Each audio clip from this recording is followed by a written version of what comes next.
On a windy, chilly night, a massive crowd cheers. A tall, black man with a red and gray tie steps up to the podium and begins to speak. Hello, Chicago! In 2008, Barack Obama was elected as the first black U.S. president. His first speech after winning, his words echo in the dark November night. If there is anyone out there who still doubts that America is a place where all things are possible, tonight is your answer. Obama's victory impassioned the nation, like a demonstration for the world to see. Because in America, we pride ourselves on our great democracy. Beginning with George Washington, who established the precedent for the peaceful transition of power, leaders step down when new ones are chosen. We accept the results of fair elections. Because the rights of the government come from the people, right? But do you know about the only violent coup d'etat in American history? When a group of white men refused to accept black politicians being elected to office, and how they used violence, terror, and racism to overthrow a local government and seize a city in the name of white supremacy. Do you know the Wilmington Coup of 1898?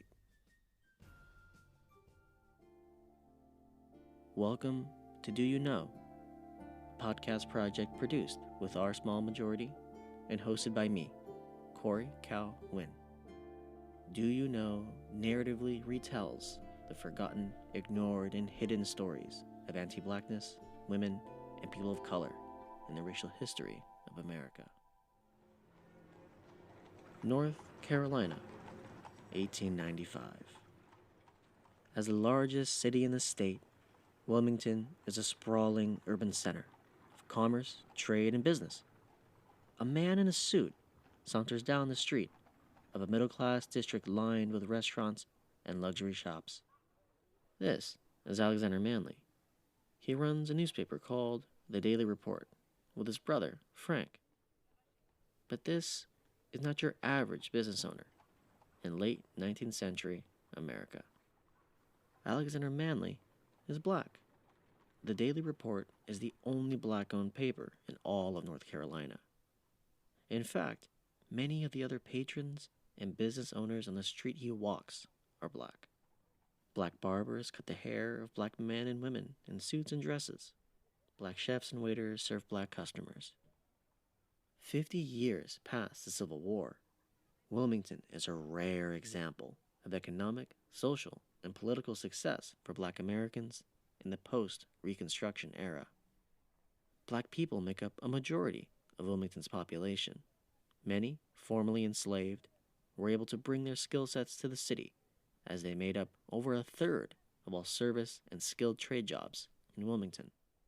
This labor force bred a growing black middle class, as black business owners opened up barbershops, restaurants, butcheries, and held powerful economic positions such as Thomas C. Miller, one of the city's only real estate agents, and John C. Dancy, who became the collector of customs at the port of Wilmington. While other contemporary cities and towns saw black voter suppression, systemic racism, and anti-black violence. How did a city like Wilmington exist? What allowed such a profound amount of black success? On a newspaper stand on that same street, the headline for the Daily Report reads, "Fusionist Party Sweeps Election of 1894. During the early 1890s, a new political faction had taken Wilmington by storm.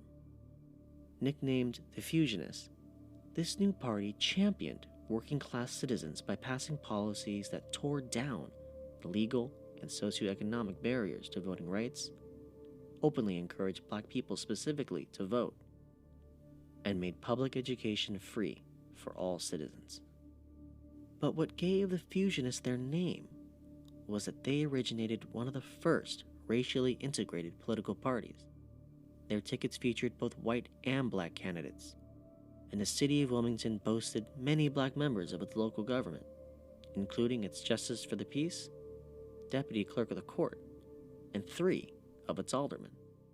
Their pro-democracy policies, combined with their economic emphasis on the working class, allowed Wilmington to flourish with successful black entrepreneurs who created that black middle class. In contrast to the upstart, racially integrated fusionists, the Southern Democrats, who would become today's Republicans, were a long-standing political coalition consisting of rich white business owners and poor white agrarian workers and farmers. Combined with the votes of former Confederates, the Southern Democrats had the political power to dominate North Carolina during the 1870s and early 80s, and use their reign to block black voter rights, force local political appointments, and gerrymander districts after the Civil War. But this political faction of rich and poor whites fell apart. During the late 1880s, an economic panic ravaged the country, and the Southern Democrats crafted a fiscal response that only supported large corporations like the railroads and banks, leaving behind the rural, agrarian, working-class whites to suffer the worst of the downturn. Betrayed, these white voters saw promise in the working-class priorities of the fusionists and realized they actually had a lot more in common with the formerly enslaved black citizens of Wilmington than their wealthy class white political partners. The fusionists surged to power in the 1890s as working-class whites abandoned the Southern Democrats in favor of the younger, more progressive political party.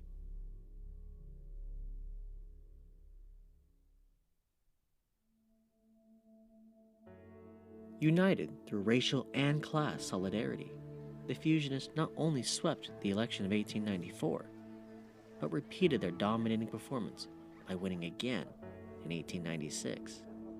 They carried their progressive policies statewide, trying to undo gerrymandering and other policies implemented during the 70s and 80s by the Southern Democrats. North Carolina seemed well on its way to become a fusionist or even Republican state. Their long-standing political reign disrupted, their working-class voters ripped away, and the election of 1898 looming, the Southern Democrats in North Carolina were on their last breath. The fusionists were too popular and their policies too successful to siphon away votes traditionally, and no one would support pro-big business policy after the economic panic. And so, in 1897, the leadership of the North Carolina Democratic Party schemed how to return Wilmington, and by extension, the entire state, under the control of Southern Democrats. Furnifold Simmons, the Democratic Party state chairman, knew they had to win back the working-class white voters they lost. Simmons, a Southern scholar, intimately understood the history of the racial divide created by slavery and how the wounds sliced open by the Civil War had yet healed. Addressing the party, Furnifold Simmons spoke. North Carolina is a white man's state, and white men will rule it, and they will crush the party of Negro domination beneath a majority so overwhelming that no other party will ever dare to attempt to establish Negro rule here. The Southern Democrats embraced a dark strategy for the election of 1898, white supremacy. A party leader named Daniel Schenck clearly laid out their plan. It will be the meanest, vilest, dirtiest campaign since 1876. The slogan of the Democratic Party, from the mountains to the sea, will be but one word: racism, prejudice, ignorance.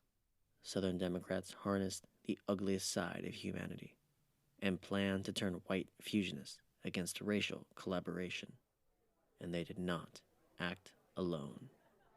Concurrently with Simmons conjuring up his campaign of racism, a group of wealthy white businessmen in Wilmington gathered in anger. Previously, the rich elite of Wilmington were allowed to game the economic system to avoid regulation or taxation. But the Fusionists ended that by enacting tax reform and a more equitable economic structure. In response, a group of 9 in particular, the richest white men in Wilmington, nicknaming themselves the Secret Nine, threw their money, resources, and connections behind the Southern Democrats' campaign, hoping to overthrow the Fusionists. Simmons, with the help of the Secret Nine, devised a 3-pronged strategy for winning back white voters called Write, Speak, and Ride. Newspapers sympathetic to white men, like one literally called the Caucasian, printed and headlined racist cartoons and articles depicting black men as rapists, thugs, and lazy do-nothings whose success came at the cost of white wealth, flooding Wilmington and North Carolina with Democratic anti-black propaganda. Democratic stump speakers stood on boxes through the streets, preaching the supremacy of white men and downcrying black politicians in what they called, quote, Negro rule in Wilmington. Democrats held local political gatherings, literally called white supremacy meetings, where only white men were allowed to attend, rousing up anger and racial prejudice against black people. At times, members even forced non-willing white people out of their homes to join the meetings at gunpoint. And a white supremacist posse named the Red Shirts joined the Democrats in Wilmington, riding up on horseback from South Carolina, where they had just staged a violent campaign to suppress black voters. And they were called here to do the same. After large rallies, the Red Shirts would march into the black suburbs of Wilmington and just fire their guns at random into the homes of terrified black citizens. Weeks before the election, Red Shirts patrolled the streets, threatening violence upon innocent people, unless they voted Democrat or stayed home. On election day, the Red Shirts established blockades around polling centers to beat, shoot, and sometimes kill any black person attempting to vote. Amongst this political chaos, we return to Alexander Manly, upset by the false articles of black men raping white women. Manly used his paper, the Daily Report, to respond publicly to these claims. In an op-ed, Manly wrote, "Poor white men are careless in the matter of protecting their women, especially on the farms. They are careless of their conduct toward them, and our experience teaches us that the women of that race are not any more particular in the matter of clandestine meetings with colored men than are the white men with colored women. Meetings of this kind go on for some time until the woman's infatuation or the man's boldness bring attention to them, and the man is lynched for rape." Manly's statement was true, but to claim that white women could find black men attractive, no matter how truthful, proved too much for the white population of North Carolina. Outrage and anger bellowed in the white community over the article, and Simmons used it as a racist signal fire to radicalize even more whites against the Fusionists, swelling support for the Democrats. And so, the election of 1898 became a bloodbath. The Fusionists lost every statewide seat. The Southern Democrats took every available position in Wilmington. But even after winning the entire state, they were still bloodthirsty for more. With the black population terrified and the Fusionists defeated, the Democrats moved to solidify their supremacy permanently. They drafted a document they named, quote, the White Declaration of Independence, in which they removed the right to vote from black citizens, legalized white preference in employment, and even called specifically for Alexander Manly to lead the city within 24 hours. The next day, a mob of 2,000 armed white men descended on the Daily Report building, and to their delight, found it abandoned as Manly and his family had fled into the night. Torches lit, they burned the Daily Report to the ground. Riled and enthused, the mob moved on to City Hall. Kicking down the front door, the ravenous crowd rounded up the few fusionists who hadn't been up for re-election in 1898. A gun to their heads, the mob forced them to resign and secede any political resistance in Wilmington. To celebrate their victory, the mob descended into the black suburbs of Wilmington and began a terroristic killing spree, gunning down any black person in sight and setting the district ablaze. Restaurants, barbershops, homes, neighborhoods, parks burned through the night as hundreds of black families fled into the surrounding swamps, clutching the few possessions they could carry. A black reverend named Allen Kirk described the events of that night. Firing began, and it seemed like a mighty battle in wartime. The shrieks and screams of children, of mothers, of wives were heard, such as caused the blood of the most inhumane person to creep. Thousands of women, children, and men rushed to the swamps and lay there upon the earth in the cold to freeze and starve. The woods were filled with colored people. It's believed many of the corpses from that night were dumped downriver, and so numbers vary from source to source. Some historians say 60, others 300. Untold black life was lost that night during the coup of Wilmington. The black districts destroyed, the entire black population run off in a single night. And in the following days, the white aligned newspapers covered up the coup, falsely claiming it was the black population that started the massive riot. They justified overthrowing the fusionists to restore, quote, white law and order, blaming the victims for their own oppression. Wilmington was theirs. The consequences of Wilmington were felt for an entire century. With Southern Democrats in charge, North Carolina quickly established poll taxes and other methods of black voter suppression. Discriminatory policies of public and private segregation followed soon after. This era, known as Jim Crow, would terrorize the black citizens of the South for nearly 70 years. And even after the end of Jim Crow, it would take over 90 years from the Wilmington Coup for North Carolina to vote another black person to Congress. And the town itself hid the evidence that the coup had ever happened or was the result of white supremacy, denying the truth of what really occurred. The Wilmington Coup seems unbelievable in the levels of depravity, violence, and racism. It's almost otherworldly, like something that occurs in a different place, a different time, somewhere far from what we know as normal. But black voter intimidation and politically motivated violence are not abstract bygones of long ago. They're still happening today, right now.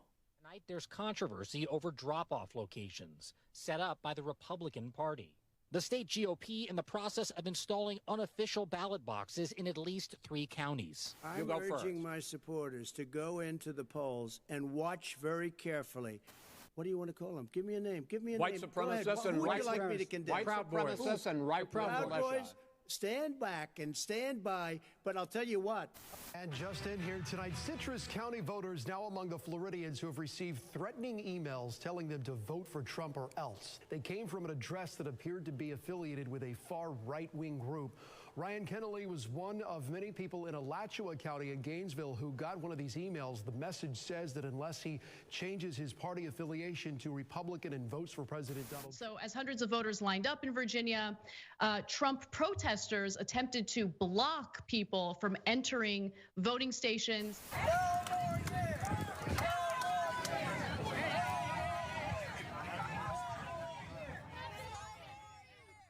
Southern Democrats, GOP. Proud Boys, red shirts. Simmons, Trump. New names, old tricks. The racism never changed, just a method. Wilmington teaches us the history of this kind of oppression and warns us that these seemingly unreal events are an integral part of our history. It has happened before, and if we are complacent, it will happen again.